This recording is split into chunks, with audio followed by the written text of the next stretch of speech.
Hello' friends, স্বাগতম জনাইছোঁ মোৰ অন্য এটি নতুন ভিডিঅ'লৈ।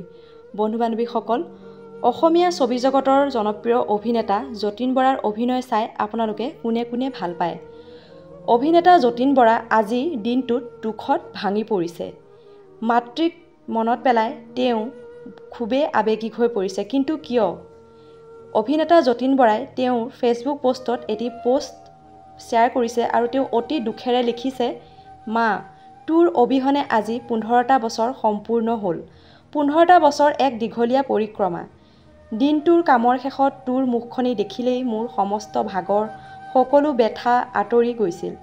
তোৰ মাতষাৰতেই বিচাৰি পাইছিলোঁ জীয়াই থকাৰ সাহস আৰু আমাক সৰুৰ পৰা ডাঙৰ দীঘল কৰোঁতে তই কৰা ত্যাগবোৰ জানো কেতিয়াবা মই পাহৰিম।